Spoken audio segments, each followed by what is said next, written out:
In this episode, we're going to be talking about devices that collapse faster than George after a few beers. We're talking about foldables. I'm Ryan Dawes. And I'm George Lim. So the review embargo has lifted on a few interesting devices, most notably the Razr Plus, which is Motorola's attempt to bring back the old classics flip phone. Yeah, so this is, I think, Motorola's fourth new Razr, and I've had a look, and I really like the look of this one. And they've gone for just a classic foldable, and with the outside screen in particular, it kind of fundamentally changes how I thought about phones. Yeah. I've seen a review where someone's used it with the screen entirely closed through basically the entire day, and it kind of got me thinking, could I get away with just using a phone that is a square? You don't need to open the phone.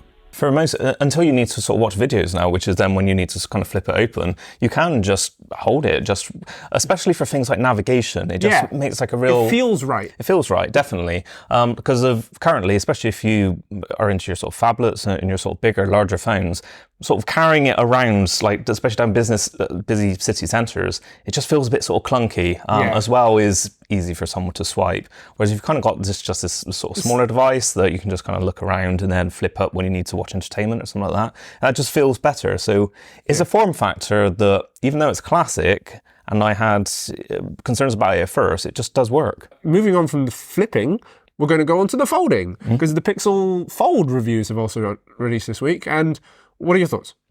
So it's still similar to my previous thoughts that I've expressed in the previous episodes, that I mean, even just speaking about the Razr Plus, that somehow looks more modern, despite being a very classic design, than the Pixel Fold does somehow, with its, big chunky bezels and... Yeah, the Pixel Fold is definitely a visually a first-gen product. I've heard it runs quite well, and they've purposely kept the bezels because of the hinge and everything, but it just looks old. Yeah, definitely. I mean, it is supposed to be using quite a unique hinge design, but that's also one of the issues that early reviewers have raised about that. It's quite stiff, that hinge. And, other devices have managed to get smaller bezels on there, so it feels a little bit of a cop-out, kind of just blaming that solely on the hinge. So with flips and folds, are you a fold guy or are you more of a flip guy? So I always assumed I was going to be more of a fold guy. I liked the idea of opening up and having that sort of bigger, squarer screen.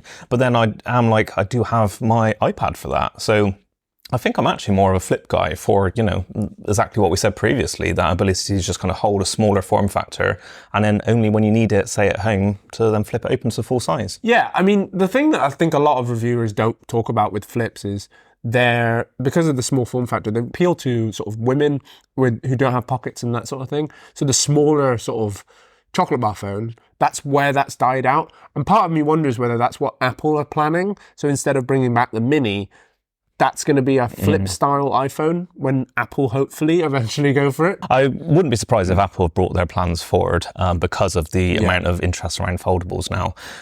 Similar to what they've done in the VR space, I think, they were supposedly meant to be pushing back their VR plans, but because of competition's really heating up now, they've brought it forward, even though it's maybe, not quite as they wanted it to be. Yeah, I can see Apple going with the flip model rather than the fold model. I feel like it would sort of cannibalize on that iPad market by going for the fold model. So I can see them going more flip, but it's about how they do it, because I don't think Apple are going to turn around and just take an iPhone and clap it in half. Speaking of clap, I think that's what we're all looking forward to, is just ending cold calls with just bugger off. Oh, yeah.